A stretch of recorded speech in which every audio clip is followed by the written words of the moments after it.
할렐루야. 우리 하나님 말씀은 로마서 3장 23절로 24절 243페이지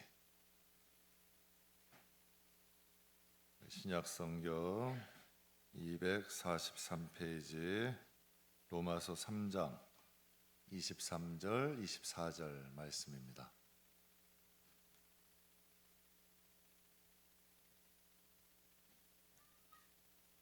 우리 다 찾으셨으면 우리 합심으로 함께 봉독하겠습니다. 모든 사람이 죄를 범하였음에 하나님의 영광에 이르지 못하더니 그리스도 예수 안에 있는 성령으로 말미암아 하나님의 은혜로 값없이 의롭다 하심을 얻은 자 되었느니라. 아멘. 로마서 3장은 아주 유명한 말씀이죠. 인간이 죄인이었는데 우리가 모든 사람이 다 죄인인데 그래서 하나님의 영광에 이르지 못하는 우리가 그리스도 안에서 속량함을 받아서 하나님께 하나님의 은혜로 값없이 의롭다함을 받았다. 자, 과거와 현재와 미래가 기록이 되어 있는 하나님 말씀이에요. 오늘 여러분과 함께 지금 나의 위치는 어디인가 라는 제목으로 잠깐 여러분과 함께 은혜를 나누겠습니다. 한 존경받는 원로 목사님이 계십니다. 만약에 내가 세상을 떠난다면 나의 자녀들에게 단 한 구절의 성경의 말씀을 남겨야 한다면 나는 로마서 6장 23절 죄의 싹은 사망이다, 이 구절을 남기겠다고 하셨어요. 근데 그 이유가 뭐냐면 나는 사랑하는 자녀들을 꼭 천국에서 만나고 싶다, 이런 고백을 했어요. 요한 웨슬레, 여러분 잘 아시는 요한 웨슬레는 성도가 가져야 할 가장 기본적인 덕목이 두 가지가 있는데 성도는 두 가지의 기본적 덕목을 가져야 된대요. 첫 번째는 하나님을 사랑해야 되고 두 번째는 죄를 두려워해야 된다. 오늘은 여러분과 함께 이 죄에 대해서 잠깐 은혜를 나누려고 하는데요. 죄를 두려워하지 않고 죄를 모른다면 저는 여러분에게 얘기할 수 있어요. 여러분의 신앙의 방향이 잘못됐을 수 있어요. 예수님이 이 세상에 오신 목적이 죄를 구별하기 위해서 오셨어요. 나는 너에게 화평을 주러 온 것이 아니라 검을 주러 왔대요. 무엇이 선이고 무엇이 죄인지 그것을 알게 하셨다는 거예요. 세상은 뒤죽박죽 섞여 있잖아요. 이제 섞여 있지 말라는 거예요. 나눠지라는 거죠. 죄를 멀리하고 하나님 편에 서라는 거예요. 그래서 하나님께서 예수님을 이 세상에 보내신 거죠. 이제 예수님이 복음이잖아요. 기준이에요. 기준으로 오신 거야. 이스라엘 백성들에게 왔는데 기준을 잃어버렸어요. 그들도 이 시대 교회와 비슷한 거야. 기준을 잃어버리고 방황하니까 다시 예수님이 이 세상에 오셔서 기준을 정하시고 복음을 주신 거예요. 그래서 곧 내가 길이고 내가 진리고 내가 생명이다. 그래서 오늘 여러분과 함께 죄도 본질이 있을 거 아니에요. 죄가 본래 가지고 있는 성질, 죄의 본질이 무엇인가, 우리도 잠깐 좀 은혜를 나눠야 우리가 신앙의 바른 길을 갈 수가 있어요. 교회를 다니는 사람과 다니지 않는 사람의 여러분 가장 큰 차이가 뭘까요? 만약 하나님이 살아계셔, 천국이 있다고 확실히 믿어, 그러면 교회 가게 될까요? 안 가게 될까? 가게 되죠. 하나님이 계셔, 확실히 계시고 하나님 나라가 있다는 걸 아는 사람은 교회 갈 수밖에 없어요. 요 얼마 전에 카타르에서 아시안컵 축구대회 했죠. 난리가 났어요. 막 새벽에 잠들 못 잔다 그러고 목사님들도 막 보시더라고. 그거 보고 어떻게 새벽 예배 드리는지 참 신기한 일이야. 그거 보고 직장도 다 가시고. 근데 여러분 아세요? 그 카타르가 대표적인 기독교 탄압 국가예요. 우리는 축구라는 것에 이미지에 가려 있지만 그 카타르라는 나라가 대표적으로 기독교를 핍박하는 나라예요. 시민권도 빼앗아가고 신체적 폭력도 가하고 죽음의 위협도 가하는 곳이에요. 그런데 참 이상하죠. 하나님을 믿고 하나님 나라를 믿는 사람은 목숨을 걸고 신앙을 지켜. 참 신기한 일이잖아요. 지금도 이슬람권, 동상권, 아프리카 등지에서 수많은 사람들이 목숨 걸고 예수 믿어요. 그런데 하나님 나라와 천국의 존재를 믿지 못하는 사람은 어때요? 교회 나가는 사람은 정말 이해 못하더라고요. 저 사람들 왜 주일날 쉬지도 않고 교회 나가고, 왜 가서 교회 저렇게 하나님 일을 한다고 저렇게 충성하고, 정말 이해하지 못해요. 그들에게는 마트 가는 거, 운동 가는 거, 여행 가는 것만도 못해. 예수 믿는 게요, 시장 가는 것만도 못해요. 운동 가는 것만도 못해. 그리고 여러분 여행 가는 것만도 못해요. 참 아이러니하지 않아요? 어떤 사람은 목숨 걸고 지켜요. 근데 성경에 보면 어떤 사람은 건축자의 버린 돌처럼, 길거리에 버린 돌처럼 여겨요. 참 이상한 일 아니에요? 어떤 사람은 목숨 걸고 지키고, 어떤 사람은 길거리에 차이는 돌같이 여겨 예수를. 참 이상하잖아요. 이게 무슨 차이일까? 하나님과 하나님 나라에 대한 믿음의 차이예요. 그래서 성경은 말씀하시잖아요. 믿음으로 구원을 받는 데는, 믿어지니까 여러분 그 길 가는 거예요. 믿어지니까 생명 가져가는 거고, 믿어지지 않으니까 여러분 그렇게 예수 믿으라 그러고 복음을 전해줘도 여러분 총교회 하나님을 믿질 못하는 거죠. 참 아이러니한 일이잖아요. 그러니까 믿음으로 구원을 받는 거예요. 그러니까 믿지 못하니까 하나님 앞에 못 나오는 거고, 믿으니까 어떠한 어려움이 있어도 나가는 거죠. 그래서 믿음은 하나님의 선물인 거예요. 믿음이 하나님의 생명이에요. 하나님을 알 수 있게 하고요, 하나님 나라가 믿어지게 하고요, 하나님 나라를 위해 희생할 수도 있고요, 하나님의 나라를 위해 헌신할 수도 있게 하는 거예요. 이 하나님의 생명이 우리 안에 있으니까 믿어지는 거고, 세상의 영을 받으면 도무지 하나님이 안 믿어지는 거예요. 어떠한 여러분 그리고 괴로움이나 어려움이 있어도 여러분 예수를 안 믿더라고. 그러니까 세상의 영이 충만해지면 하나님을 믿을 수가 없어. 근데 하나님의 영이 우리에게 임하면 하나님이 믿지 말래도 믿어지는 거죠. 그렇다면 하나님이신 예수님께서 이 세상에 오신 목적이 뭘까요? 성인으로 치료받으려고, 여러분 덕담 주시려고, 아니면 교훈하시려고? 성경엔 이렇게 말씀하세요. 나는 내 뜻을 전하려고 이 땅에 온 것이 아니라 하나님의 뜻을 전하러 이 세상에 왔다. 회개해라, 천국이 가까웠다. 너희가 지금 가는 방향이 틀렸어. 회개라는 것은 잘못됐다가 아니라 너희가 가는 방향이 틀렸다는 거예요. 너희가 지금 가는 방향이 틀렸으니까 방향을 바꾸라는 게 회개예요. 진정한 회개는 방향을 바꿔라. 어디로 바꿔야 되냐? 너희가 가고 있는 길은 천국으로 가는 길이 아니야.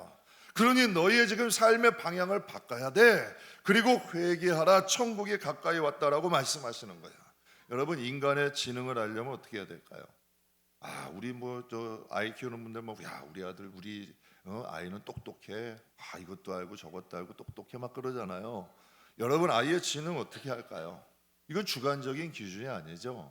IQ 검사하면 머리가 좋다 나쁘다가 나와. 여러분 내가 좋다 나쁘다 서로 주장할 필요 없어요. IQ 검사하면 지능이 나오잖아요. 건강 상태 알고 싶으면 여러분 건강검진 받아야 돼요. 제가 아는 한 지인이요, 감기 걸려서 감기약 한 번 안 먹었대요. 건강 자신하시더라고. 그런데 한 번은 여러분 몸이 아파가지고 갔는데 당뇨에 고지혈증에 여러분 여러 가지 합병증까지 있는 거야. 큰일 날 뻔한 거예요. 그러니까 자기는 감기 한 번 안 걸렸다고 자신해. 그런데 여러분 건강검진 받아보니까 여러 가지 질병이 가득한 거예요. 그러니까 자기가 아무리 건강하다 자신할 필요가 없다니까. 건강검진 받아놓으면 치수로 나오는 거야. 여러분 가족관계 알고 싶으면 어떻게 해요? 호적등본 띄워놓으면 다 알 수 있는 거예요. 그 사람의 고향이 어디고 부모가 어디인지. 그럼 성경을 보게 되면 무엇을 할까요? 길을 알 수 있는 거예요. 진리가 뭔지를 알게 되는 거예요. 진짜 생명이 뭔지 알게 되는 거예요. 지금 우리가 호흡하는 이게 진짜 생명이 아니라 예수가 하나님 나라의 생명이라는 걸 알게 되는 거예요. 예수님이 이 세상에서 우리가 가야 될 길이라는 게 알게 되는 것이고, 진정한 진리는 오직 여러분 예수밖에 없다는 걸 알게 되는 거예요. 창조과학자였던 그 김진 교수님, 우리 예전에 장릉에서 세미나 했던 그 교수님이 그런 말씀하시더라고요. 그 고려대학교 생명공학과 교수였는데 한 몇 년을 나란 일 하다가 비었대요. 그래가지고 다시 학교로 복귀를 했는데 자기가 이전에 가르쳤던 대학의 교재가 많이 바뀌었다는 거예요. 과학도 바뀌어요. 의학도 바뀌어요. 근데 성경이 바뀌는 거 보셨어요? 하나님 말씀은 바뀌지 않는 거예요. 그러니까 성경을 통해서 우리의 신앙이 바른 신앙으로 가고 있는지를 알 수 있는 거죠. 내가 하나님의 뜻대로 가고 있는지, 내가 방향을 잃고 죄된 방향으로 가고 있는지 성경을 통해 알 수 있는 거예요. 그럼 여러분, 세상에서는 도덕적 윤리적인 죄를 굉장히 무겁게 생각해요. 요즘도 교회 안에서도 여러분, 물론 신앙인이라면 도덕적 윤리적인 죄를 짓지 말아야 돼요. 여러분, 되도록이면 도덕적이고 윤리적인 사람이 돼야죠. 그건 맞는 말이야. 그러나 성경을 보게 되면 가장 큰 죄가 뭔지 아세요? 하나님을 믿지 않는 게 가장 큰 죄래. 복음을 받아들이지 않는 게 가장 큰 죄라는 거예요. 여러분, 성경이 말하는 죄는 너 잘못했어, 야 배은망덕한 사람아, 예수님이 이 땅에 오셨는데 예수를 믿지 않아? 잘못했어, 너 나쁜 사람이야, 이게 아니에요. 성경이 말씀하시는 죄는 구원받지 못한다는 거예요. 천국까지 못한다는 거예요. 무엇을 잘못하고 정죄하고 판단하고 이것이 목적이 아니라 하나님 앞에 갈 수 없다는 거야. 이게 바로 가장 죄의 문제점이에요. 그래서 우리가 성경을 통해서 이게 분별이 돼야 돼요. 그래서 로마서 3장 20절에 보면 이런 말씀이 있어요. 그러므로 율법의 행위로 그의 앞에 의롭다 함을 얻을 육체가 없나니 율법으로는 무엇을 깨닫는다? 죄를 깨닫는다. 즉 하나님의 말씀을 통해서 우리가 죄를 깨달아야 돼요. 왜 그러냐면 죄의 문제를 알아야지만 죄의 싹은 사망이래잖아요. 그래야 돌이킬 수 있잖아요. 그런데 여러분, 이 시대는 어때? 죄에 대해서 굉장히 관대해요. 남에게는 죄의 잣대를 대지만 내 자신에게는 관대하다는 얘기야. 이게 거꾸로 돼야 되잖아요. 정말 나를 사랑한다면 내 자신에게 비춰봐야지. 그런데 자꾸 남에게만 들이대고 자기에겐 들이대질 않아요. 그러니 여러분, 이게 어리석은 사람이라는 거야. 이것이 판단하고 정죄하니 너희가 마지막에는 너희가 그 판단한 판단과 정죄로 너희가 판단을 받을 것이다. 그래서 성경을 통해서 하나님은 우리의 자신을 보게 하시는 거죠. 여러분, 성경을 통해서 보게 되면 우리의 영적인 상태를 알게 돼. 우리 영혼의 모습을 알게 돼요. 우리의 영혼 안에, 우리의 이 겉사람 안에는 영혼이라는 게 존재해요. 근데 이 영혼의 존재를 알기 위해서는 성경을 봐야 내 영혼이 건강한지, 병들었는지, 잠자고 있는지, 잘못된 길을 가고 있는지 이것이 분별이 돼요. 그리고 성경을 통해서 우리의 영적인 신분을 알게 돼요. 여러분, 우리가 하나님의 자녀예요. 장차 상속자고 후사예요. 그러니 여러분, 이걸 믿는 사람들이 진짜 하나님을 위해서 살아요. 이것이 믿어지는 사람들은 세상에 이러한 것들이 그렇게 크게 가치를 못 느껴요. 그러니까 하나님 나라를 추구하고 선교도 가는 거고 희생도 하는 거고 봉사도 하는 거고 저 문둥병자 나병 환자들에게도 가고 고아와 여러분 노인들을 위해 쪽방 사람들을 위해서도 봉사하고 정말 굳은 자리 어려운 자리도 그들이 내려갈 수 있는 거예요. 그들이 바보가 아니라 하나님의 나라의 영광을 확실히 믿기 때문에 그들이 할 수가 있는 거지. 그러니까 여러분, 성경을 통해서 무엇이 가치 있고, 제가 여러분에게 누누이 말씀드리잖아요. 우리 교회 안에도 섬김 받는 거 좋아하는 분들이 있어요. 전 걱정이야. 야, 저분들 이렇게 섬김 받는 거 좋아하면 천국 가면 쪽박 잘 텐데. 저 솔직히 얘기하는 거예요. 저렇게 섬김 받고 높임 받고 대우 받는 거 좋아하다가는 천국 가서 분명히 성경에 하나님이 말씀하셨잖아. 섬기고 희생할 줄 아는 사람이 천국에선 큰 자래요. 교만한 사람은 패망의 선봉이래. 겸손한 사람은 종기와 앞잡이래. 그러면 여러분, 내 자신을 봐야지. 성경을 통해서 내가 하나님 앞에 정말 복받을 자의 길을 가고 있는가, 정말 내가 망하는 길을 가고 있는가, 성경을 통해서 우리의 영혼의 상태를 알 수 있잖아요. 우리가 건강검진 받으면 내 폐가 어떤지, 심장이 어떤지, 이제 뇌까지도 알잖아요. 혈관까지도 볼 수 있는 게 요즘 의학 아니에요? 하나님의 말씀은 내 심장, 내 관절과 골수를 찔러 쪼개기까지 한대잖아. 그래서 주의 말씀을 통하여 우리의 영혼을 보니 어떻게 하나님 말씀과 성령과 기도 안에서 사는 사람이 영혼이 강건해지질 않겠냐는 얘기예요. 그리고 믿음도 굳건해지게 되고 악한 어둠과의 싸움에서 승리하게 되고 히브리서 말씀처럼 세상이 감당할 수 없는 믿음의 사람이 되죠. 죄라는 것은요, 세상적 관점으로는 알 수가 없는 거예요. 성경을 통해서만 죄의 문제를 알 수 있는 거예요. 참 이상하잖아요. 아이러니하게 세상 사람들 죄인이라 그러면 화내요. 오히려 초신자들, 특히 남자분들은 죄인이라 그러면 화내요. 그리고 잘 깨닫지를 잘 몰라요. 근데 이상하죠? 신앙생활을 오래 하다 보면, 성경을 또한 깊이 묵상하다 보면, 여러분 사도 바울 같은 사람은 뭐라 그래? 그렇게 일을 많이 했는데 정말 주를 위해서 평생을 살았는데도 자기가 자신을 뭐라 그래요? 나는 죄인 중에 괴수래. 그래서 성경에 무슨 말이라 그래요? 죄 많은 곳에 뭐가 많대요? 죄 많은 곳에 뭐가 많대요? 은혜가 많다는 거예요. 은혜가 받으면 죄의 문제를 알게 돼. 야, 내가 이렇게 부족한 사람이었구나. 은혜를 받고 나면 야, 나 같은 자를 주님이 구원하셨구나. 내가 은혜를 복 받으면 야, 하나님이 나 같은 자를 살리셨구나. 그러니까 여러분 내가 이렇게 살면 안 되는데 하고 사라지는 거예요. 은혜를 듬뿍 받고 나면 여러분 뭐가 울거나, 여러분 목욕탕 가셔서 큰 대중탕에다가 한 30분 정도 가시면 뭐가 뚫뚫뚫뚫 떠요. 참 이게 또 설교 시간에 이런 얘기를 안 하면 돼. 근데 그렇잖아요. 몰라. 그런데 여러분 따뜻한 여러분 열탕 같은데 한 30분만 있으면 때 안 나오는 것 같잖아요. 이것이 다 붉어져 나오는 거야. 우리의 영혼도 마찬가지라니까요. 나도 모르는 중에 하나님의 은혜가 들어갈수록 우리의 자꾸 옛사람의 자아들, 부족한 부분들이 지금 붉어져 나오는 거예요. 그러니까 사람이 변한다니까. 제가 여러분께 진짜 말씀드려요. 예수 잘 믿으면 화장품 좋은 거 안 써도 된다니까. 얼굴에 빛이 난다니까요. 예수 잘 믿으면 얼굴에 때깔이 틀리다. 은혜가 있다니까. 젊어져요. 정말 젊어진다니까. 여러분 마음도 젊어지고 육신도 젊어져. 이상하게 예수 믿으면 기쁨도 있고 감사도 있고 즐거움도 있어. 그래서 여러분 은혜 받는 사람들 보면 육신으로만 봐도 알게 되잖아. 그러니까 참 아이러니한 일이에요. 예수님이 이 세상에 오신 목적이 뭐예요? 예수님 십자가 지러 오셨어요. 왜 십자가를 지셔야 됐을까? 성경 마태복음 1장 21절에 이렇게 말씀하세요. 같이 읽겠습니다. 이는 그가 아멘. 여러분 죄의 문제가 얼마나 크면 예수님이 오셔야지만 우리의 원죄의 문제가 해결된대. 돈으로도 안 되는 거예요. 여러분이 아무리 여러분 의를 많이 행해도 안 되는 거야. 오직 예수가 오셔야만이 우리의 원죄의 문제가 해결한대요.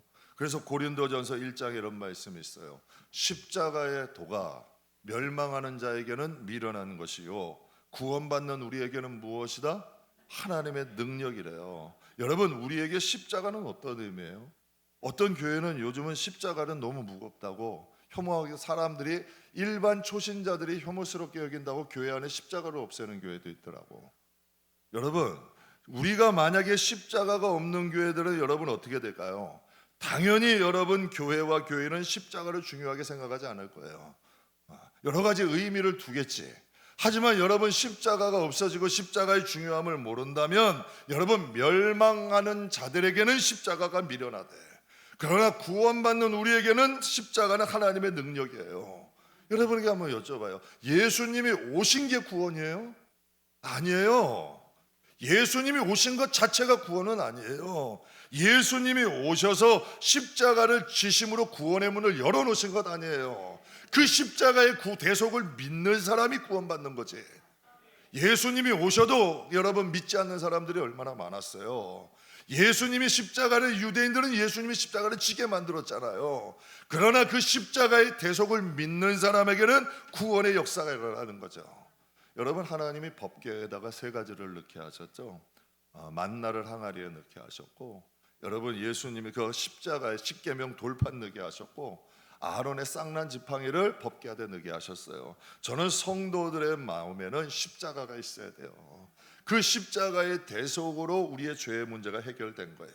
그러니까 당연히 성도의 마음에는 십자가가 있어야 돼요. 그러니까 그 십자가가 다리가 되어서 하나님과 우리를 어떻게 한 거예요?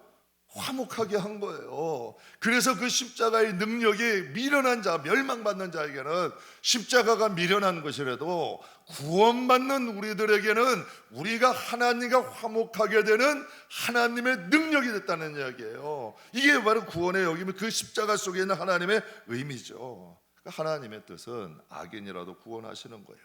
한 영혼이라도 멸망하지 않고 한 영혼이라도 구원하는 게 하나님의 뜻이죠. 여러분 죄가 많아서 사람이 멸망하는 게 아니에요.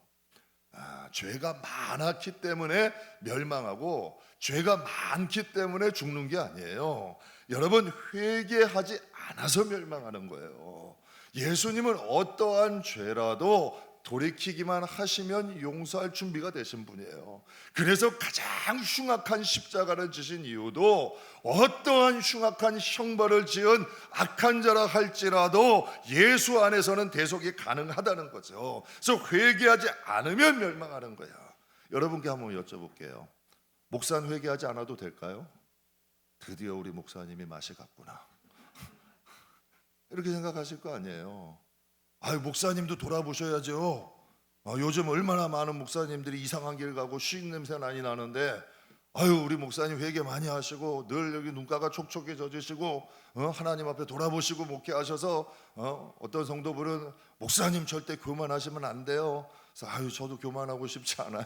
그런 마음 같죠. 그게 걱정되시니까 하시는 거예요. 그럼 여러분, 목사도 회개해야 돼. 맞아요. 그러면 장로님은 회개 안 해도 돼요? 해야 돼요, 말아야 돼요? 그럼 권사님도 회개해야 돼요, 안 해야 돼요? 집사님 해야 돼요, 안 해야 돼요? 해야 돼요. 항상 돌아봐야 된다니까. 인간이라는 존재는 믿을 수 없어. 아까 오늘도 언제 며칠 전에 한 집사님이 새벽에 늦게까지 기도하시면서 가시면서 그분이 이제 그런 말씀하시더라고. 목사님, 저 위해서 기도해 주세요. 저는 제 자신을 못 믿어서 방심할 수가 없으니까 목사님, 저를 위해 좀 기도해 주세요. 전 이게 정상이라고 봐. 여러분, 우리 조금만 놔둬도 옛사람으로 돌아가잖아. 그러니까 항상 하나님의 말씀을 통해서 우리 자신을 돌아보지 않으면 우리의 영혼의 건강함과 강건함을 유지할 수 없다니까요. 이게 솔직한 고백이죠. 하나님께서 노아의 홍수 때 모든 사람들에게 기회를 주셨어요. 여러분 생각해 보세요. 하나님이 단번에 노아의 방주 만들 수 있을까요, 없을까? 여러분, 무엇인가 하나님이 구원하시고 해서 작정하신다면 방주 외에도 하나님이 무엇인가 그들을 구원하실 수 있는 무엇인가의 비책이 있을 수 있잖아요. 그런데 왜 굳이 사람을 통해서 약 100년 동안 만들게 하시냐는 얘기예요. 여러분, 배를 만드는데 여러분 물 가까이에다 만들어야지 산 꼭대기에다 배를 만드는 어리석은 사람이 어디 있어요. 하나님이 노아의 방주를 산 꼭대기에다 만드신 이유가 뭘까? 그리고 여러분 100년 동안이나 만드는 이유가 뭘까요? 돌아오라는 거예요.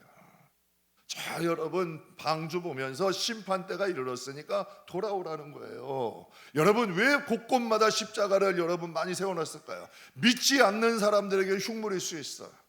그러나 믿는 사람들에게는 여러분 십자가 볼 때마다 생각해야 돼요. 나를 위해 예수가 죽으셨다. 절대로 나는 길 잃어버리서는 안 된다. 나는 반드시 천국 가야 되고 예수 안에 살아야 되고 절대로 죄의 권세에 눌리면 안 된다. 우리가 선포해야 되는 거예요. 십자가를 보면 나 때문에 예수님 죽으셨고 내 죄 때문에 예수님 죽으셨다. 이게 이 마음에 사무쳐야죠. 이게 정상이잖아.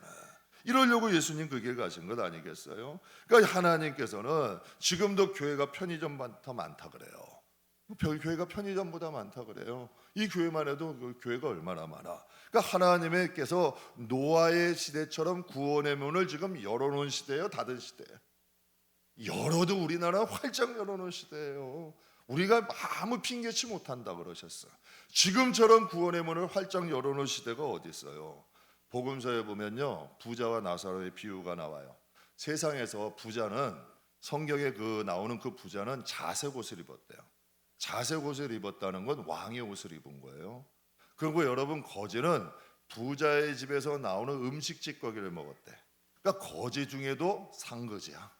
아주 그냥 상찔거지인 거야.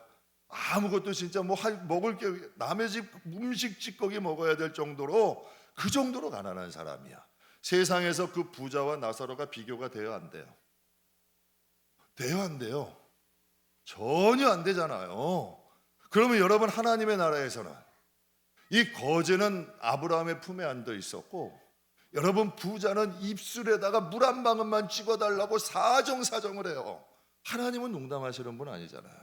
여러분, 세상에 비교 안 되죠? 하나님 나라에서도 비교가 안 되는 거예요.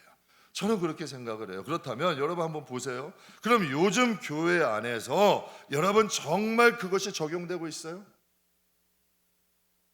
신앙 조금 부족해도 부자는 여러분 부자는 여러분 대우받고, 여러분 아무리 열심히 해도 가난한 사람들, 여러분 힘들고 어려운 사람들 은근히 따시게 하는 거야. 이게 요즘 교회의 모습이잖아요. 사랑하는 성도 여러분, 어떤 분이 그래요. 주일 가끔 빠져도 공부 잘하는 자식이 좋고, 주일 가끔 빠져도 돈 많이 버는 신랑을 좋아하는 시대가 이 시대인데, 그런데 하나님 말씀으로 비춰보면 그건 위험한 신앙이잖아요. 하나님 말씀에 비춰보면 그건 위태한 신앙이에요. 그 교회는 위험한 교회고 중세교회를 쫓아가는 거고, 하나님이 세우신 초대교회 모습은 아니라는 거예요. 성도도 마찬가지죠. 공부 조금 부족해도 하나님 믿음 세우는 거, 돈 조금 덜 벌어도 하나님 믿음 좋은 신랑, 이게 바로 여러분 교회가 하나님 앞에 믿음 안에서 지향해야 될 믿음의 사람들이잖아요. 이게 진짜 성경이 원하는 모습 아니에요? 예수님이 이런 말씀하셨어요. 두 주인 섬길 수 없다. 공부 잘하고 돈 많이 버는 게 잘못은 아니에요. 그런데 하나님 나라 멀리하면서 그렇게 한다면 그건 죄가 되는 거예요. 그래서 성경에 말씀하시는 거예요. 하나님을 멀리하면서 그렇게 한다면 그것은 죄가 될 수 있죠. 하나님과 우리 사이를 가로막는 게 있어요. 그게 바로 죄의 권세라 그래. 여러분, 아담과 하와와 하나님 사이도 막아버렸잖아요. 가인 사이도 막아버렸잖아요. 정말 죄가 권세가 있다니까요. 하나님과 우리 사이에 죄가 삐짓고 들어오면요, 하나님과 우리 사이를 멀어지게 만들어요.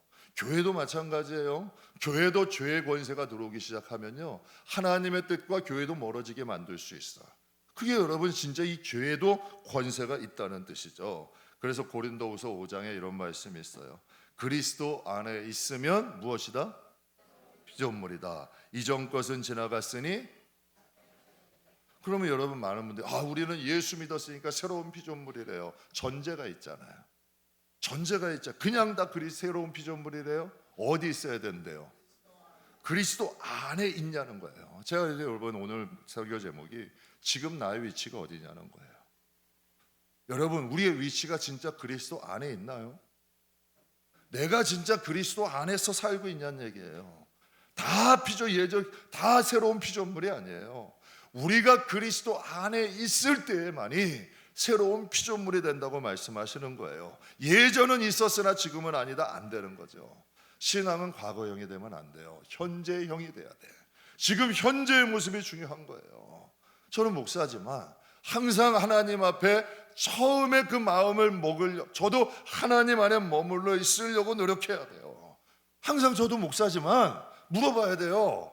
안 목사가 아니라 안대원이 너 예수 안에 있어, 예수 밖에 있어? 여러분께 한번 여쭤볼게요. 예수 밖에서 목회가 될까요, 안 될까요? 잘하는 분들 많아요. 진짜 재주 좋은 분들 많다니까. 정말 예수 밖에서도 목회가 가능해요. 오래 하면 가능하다니까, 직업이 되면. 그러나 하나님은 인정하지 않으시잖아. 그러면 여러분, 오늘 새벽 말씀드렸던 그대로 되는 거예요. 맹인이 맹인을 인도하니까 둘 다 구덩이 빠지는 거예요. 예수님이 말씀하셨잖아요. 맹인이 맹인을 인도하면 둘 다 구덩이 빠지는 거라니까. 우리가 영적 눈이 밝아서 하나님의 뜻을 따라가야지만 여러분을 따르는 믿음의 사람들도 함께 하나님 나라로 이루게 할 수 있는 거죠. 그래서 요한복음 15장에 포도나무 비유에 분명히 말씀. 하나님은 뭐다? 하나님은 농부, 예수님은 포도나무, 우리는 가지. 이제 이게 딱딱 나와요. 하나님은 어부, 하나님은 농부, 예수님은 포도나무, 우리는 그에 붙어 있는 가지래요. 그러니까 여러분, 가지가 나무에 붙어 있을 때 성경 그렇게 말씀하셔.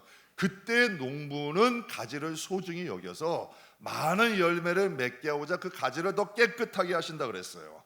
그러나 가지가 나무에서 떨어지면 말라지고 불에 던지워지느니라 말씀하셨어요. 여러분, 오늘날 요즘 이 세대의 모습들은 교회조차도 죄의 기준이 모호해요. 왜 그럴까요? 성도 떨어지니까. 자꾸 죄의 기준을, 그러니까 복음 안에서 딱 가운데다 못 놓고 자꾸 후진해. 왜 그럴까? 조금 더 오라는 거야. 조금 더. 자꾸 복음의 문턱을 낮춰. 괜찮대. 그냥 요 정도는 괜찮으니까 자꾸 오라는 거야. 그러니까 죄의 기준을 자기의 마음대로 자꾸 옆으로 이렇게 뒤로 가게 하는 거지. 그러니까 죄는 걸리지만 않으면 되는 거야. 그러니까 걸리지만 않으면 하나님은 상관없다고 가르쳐. 그러니까 사람을 하나님보다 더 두려워하는 시대가 됐잖아요. 그러니까 여러분, 우리가 성경의 기준이 바로 서야 죄를 경계할 수 있고 하나님 앞에 우리의 영혼을 바로 세울 수 있는 능력이 돼요. 그래서 여러분, 우리의 영혼이 깨어 있어야 되는 거고 신앙의 기준은 명확해야 돼. 여러분이나 나나 부족한 건 다 독토리 기적이라니까요. 그러나 여러분, 무엇이 기준인지는 알아야 회복이 가능할 거 아니에요. 무엇이 기준인지는 정확히 알아야 돌이킴도 가능할 거 아니에요. 그래야 여러분, 우리의 신앙을 하나님 앞에 세울 수 있죠. 그래서 디모데후서 3장에 보면 이런 말씀이 있어요. 모든 성경은 하나님의 감동으로 된 거래요.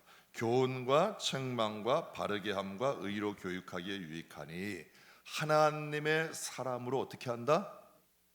그러니까 여러분, 우리는 하나님의 사람이잖아요. 하나님의 자식들 아니에요. 그러니까 하나님의 자식들은 하나님의 말씀이 있어야 온전해진다는 거예요. 그리고 무엇을 할 수 있다? 선한 일을 행할 능력을 갖추게 함이라고 말씀하셨어요. 여러분, 그것이 하나님의 말씀이 바로 서야 우리의 영혼도 바로 서고 하나님 앞에 선한 일을 할 수 있는 능력도 얻을 수 있는 믿음의 사람 되시길 주의 이름으로 축복합니다. 한 교인이 예배가 끝나고 목사님을 쫓아왔어요. 목사님, 솔직히 얘기하세요. 왜 자꾸 제 뒷조사하세요? 이제 하나님 말씀을 듣는데 설교가 자꾸 마음에 걸리는 거예요. 자꾸 이 마음에 찔리는 거야. 양심이 견딜 수가 없는 거죠. 여러분, 바른 신앙은요, 자꾸 하나님께 가까이 가. 자꾸 여러분, 바른 신앙은 하나님을 향하게 만들어. 하나님을 향하게 만들고 교회를 가까이 하게 만들고 하나님의 말씀과 기도를 가까이 하게 만드는 거예요. 이게 바른 신앙의 기준이야. 그러니까 여러분, 자꾸 하나님과 화목하게 만들고 하나님과 친밀하게 만들어. 자, 사도 바울은 뭐라 그래요? 나는 성도를 중매한대잖아. 그리스도가. 저는 최고의 성도, 저는 최고의 주의 종은 누구냐면 하나님과 가깝게 만드는 거예요. 저는 그렇게 생각해요. 여러분, 목사하고 아무리 가깝고 아무리 친밀하면 뭐 그게 구원이 돼요? 천만에요. 오히려 나중은 별로 안 좋다니까. 여러분, 하나님과 가까워지셔야 돼. 하나님과 친밀해지셔야 돼요. 그러면 정말 위기가 오고 어려움이 와도요, 넘어지질 않아. 여러분, 아무리 풍랑이 치고 배가 뒤집혀도 여러분, 어부였던 베드로와 제자들도 다 놀래가지고 이제 우리가 이건 죽게 되었다 그랬어요. 그런데 여러분, 예수님은 주무셔. 아무리 어부가 볼 때 저 풍랑은 배를 뒤집는 풍랑이라 해도 우리가 예수님과 친밀하고 하나님을 가까이 하면 그 인생은 뒤집히지 않는다니까. 반전이 있어요. 거기엔 하나님의 역전이 있다니까. 이게 진짜예요. 그래서 저도 항상 신앙생활하면서 이 기준이 있어요. 내가 하나님과 친밀한가? 하나님과 가까운가? 하나님과 친밀하고 가까우면 고난은 역전이 돼요. 거기에는 하나님의 여러분 능력의 반전이 일어나요. 내가 하나님을 가까이 하고 하나님과 친밀한데 고난이 와, 역경이 와, 어려움이 와, 그거 한번 이겨보세요. 반드시 그 뒤에는 축복이 있는 거예요. 아무나 여러분, 축복은 고난의 보자기에 싸운다가 아니라 정말 내가 하나님의 뜻대로 살아가고 주 안에 있는데 고난이 오고 역경이 오고 어려움이 온다면 그 뒤에는 하나님이 주시는 선물이 있다니까. 이거 여러분, 이건 진리예요. 이거는 제가 여러분에게도 말씀드렸잖아요.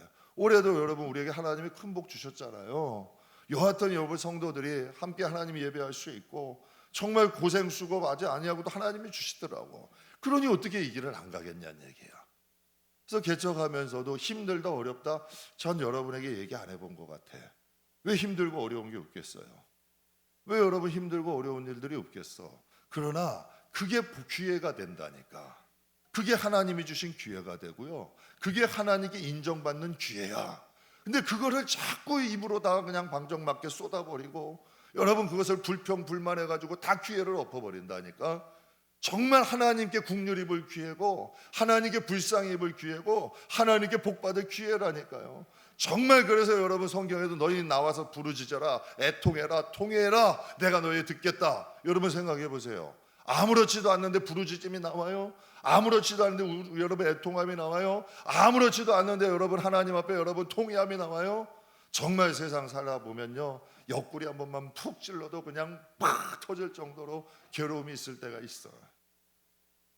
저도 다 그런 경험이 있어요. 여러분만 있으신 게 아니라 진짜 여러분 한 번만 그냥 푹 찔러도 눈물이 팍 터질 정도의 그런 괴로움이나 어려움들을 인생은 누구나 다 겪으면서 사는 거야.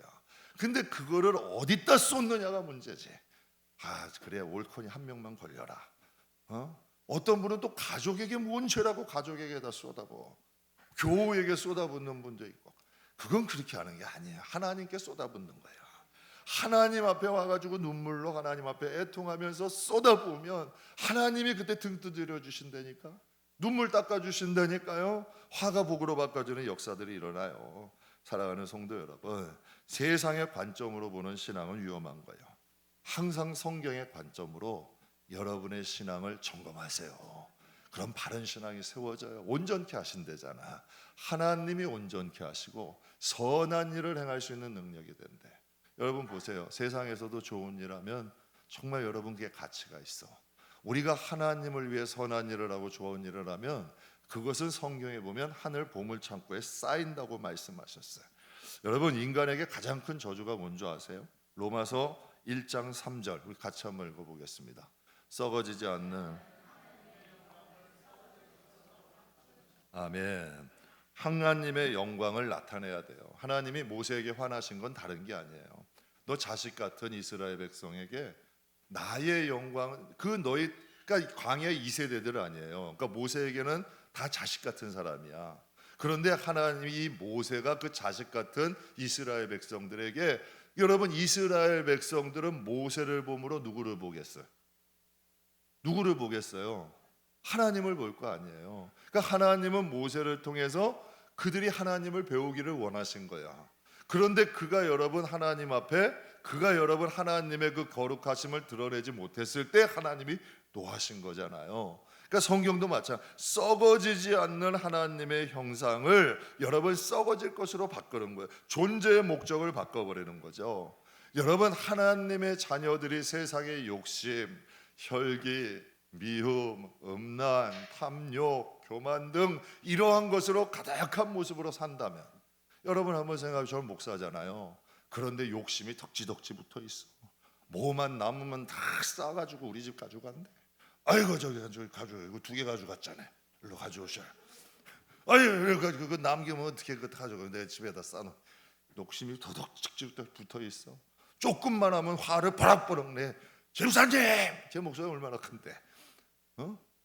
여러분 그러면 덕이 되겠어요? 제가 아무리 하나님의 말씀을 고상하게 전해도 전해지지가 않는 거예요. 그러니까 하나님 그 말씀하시는 거예요. 썩어지지 않는 하나님의 성상을 썩어질 것으로 바꾸지 말라는 거예요. 진짜 하나님을 믿고 하나님 나라를 추구하게 되면 하나님 나라 지향하면서 살게 돼요. 하나님 나라 바라보면서 살게. 세상에 저는 그래서 그런 말씀 한번 드렸어요. 정말 하나님이 많이 하나님의, 우리나라가 해방 전에는 정말 가난했어요. 에티오피아나 필리핀보다도 가난했어요. 최극빈국이 우리나라야. 그때는 정말 하나님 잡았어요. 그런데 우리나라 지금 잘 살잖아요. 진짜 잘 사는 거예요 우리나라. 그런데 점점 하나님을 놓쳐. 그러면 여러분 저는 그 신앙은 가짜인 거야. 우리가 아무리 부자가 되고 아무리 잘 살고 아무리 가난해도 하나님의 나라를 지향할 줄 알아야 그게 진짜인 거야. 여러분 아무리 이 세상에서 편하고 아무리 많은 것을 주셔도 여러분 하나님의 나라와 예수님과 바꿀 수 없어야 그 신앙이 진짜가 되는 거죠. 위의 것을, 하나님이 이 세상의 가난의 문제도 해결하셨어. 먹고 사는 것도 편하게 하셨어. 이제는 하고 싶은 거 사고 싶은 것도 어느 정도 살 수 있어. 그래도 나는 예수야.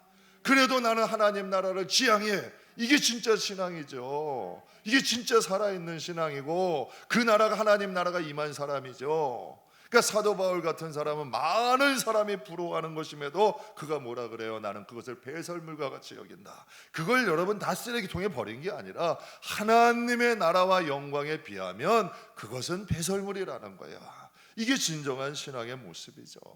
그러니까 우리가 그러한 하나님의 썩어지지 않는 이 영광을 덧입고 이 세상에서 살아간다면 우리의 믿음의 자손들과 후손들은 자연히 그 길을 가게 될 거예요. 자연히 그 길을 걸어가게 된다니까요. 그래서 예수님도 이런 말씀하시잖아요. 하나님, 나에게 붙여준 자들을 위해서 내가 내 자신을 더 거룩하게 한대. 저는 이 말씀과 깜짝 놀랐다니까. 예수님도 당신의 제자들을 위해서 정말 제자들이 누가 큰 자 하냐니까 장신의 허루춤을 들이고 다 와가지고 앉혀놓고, 당시에 여러분 발은, 여러분 그 광야에는 먼지가 많았고요, 다 슬리퍼 신고 다녔다는 얘기예요. 그러니까 발이 더러워도 엄청 더러운 거야. 그런데 그 발을 다 하나씩 씻겨주신 거야. 그러면서 여러분 말씀하시는 거죠. 나도 섬기는 자로 왔으니까 너희도 섬기는 자로 살아라. 하나님 나라는 섬기는 자가 큰 나라야. 친히 가르쳐 주신 거 아니에요?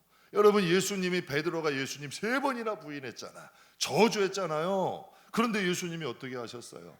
베드로를 찾아가셨어. 요한의 아들 시몬아, 나를 사랑. 거기서 무너져 버리는 거예요. 사람은 정말 내가 그 내 주님을 위해서, 내 하나님을 위해서, 정말 하나님 나라와 주님을 위해서 살게 되는 거예요. 우리의 환경이 높여주실 수도 있고 낮춰주실 수도 있어요. 여러분, 우리가 기쁨이 있을 수도 있고 슬픔이 있을 수도 있어요. 그러나 우리의 신앙은 변치 말아야 돼. 항상 우리의 위치는 어디에 해야 된다? 예수 안에 있어야 돼요. 말씀 마무리하겠습니다. 사랑하는 성도 여러분, 지금 현재 여러분의 위치는 어디예요? 포도나무에 붙어 계세요? 아니면 지금 달랑달랑하는 가지 아니에요? 나무 가지들 보면 달랑달랑하는 가지 있잖아요. 꺼져가는 불빛, 여러분 그런 말 쓰잖아요. 상한 갈 때 아직도 그 상태냐고.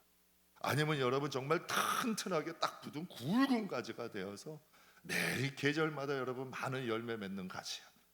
여러분, 우리의 위치가 어디냐는 얘기예요. 여러분, 정말 예수 안에 계세요? 예수 밖에 계세요? 우리의 자신의 위치를 점검하셔야 돼. 예수 안에 계셔야 돼요. 또 여러분, 포도나무에 단단하게 붙어 있어야 돼요. 여러분, 우리의 신앙은 건강하세요? 여러분의 영혼은 건강하세요? 여러분의 신앙은 건강하세요? 이게 제일 중요한 거예요. 남이 까꾸로 가건 바르 가건 중요한 게 아니에요. 저도 목회하다 보니까요, 속썩이는 분도 있고 좀 참 문제되는 사람도 있고, 그분들 불러가지고 이건 이랬니 저러니 하다 보면 아마 신경쇠약으로 넘어질 거예요. 이분이 저러면 또 저분이 그러고, 이분 찾아가고 저분 찾아가고 하다 보면 여러분 정신없는 거야. 근데 참 이상하게요, 항상 저는 그렇게 생각해. 너가 정신 차리면 돼. 너가 정신 차리고 똑바로 가면 다 방황하다가 다 오더라고. 괜히 여러분 가가지고 벌집 쑤셔놓으면 오히려 상처받고 다시 회복이 어려워. 그런데 정신 차리고 똑바로 가면요, 다 하나님이 소중한 존재야. 쉽게 무너지지 않더라고. 다 여러분 난리치고 이것도 해보고 저것도 해보고 안 되면 이제서야 두 손 들고 하나님 앞에 나오더라니까요. 그러니까 정신 차리고 앞보고 나가면 기준점만 흔들리지 않으면 돼. 여러분이 그 기준점만 되신다면 여러분의 자녀 돌아온다니까요. 여러분의 가족 돌아온다니까요. 하나님이 세우시는 역사들이 일어나. 그래서 항상 죄의 본질은 기억하세요. 죄의 본질은 격까지 보지 마시고 죄의 본질을 기억하세요. 하나님과 내가 멀어지는 것 아닌가? 내가 예수를 떨어져 독립적으로 살아가는 것은 아닌가? 이게 죄의 본질이야. 어떻게 하든지 하나님과 멀어지게 하고, 야, 예수의 뜻이 아니라 네 뜻대로 하라는 거야. 네 뜻대로 해, 네 경험대로 해, 네 생각대로 해. 이게 바로 예수님과 점점 멀어지게 만드는 거예요. 항상 말씀과 성령으로 충만하셔서 항상 하나님 안에 거하시고 예수 안에 거하시는 좀 소속이 확실한 자가 되세요. 여러분, 줏대 있는 사람이라는 게 뭔지 아세요? 그 줏대의 줏자가 주인 줏자예요. 임금 줏자예요. 줏대 있는 사람이란 건 주인 임금께 뿌리를 좀 확대히 내린 사람이야. 우리의 소속이 확실해야 돼요. 우리의 주인도 확실해야 돼요. 줏대 없는 신앙이 아니라 정말 줏대 있는 신앙, 소속이 확실한 신앙, 예수 안에 있는 소속이 위치가 확실한 믿음의 사람 다 되시기를 주님의 이름으로 축복합니다.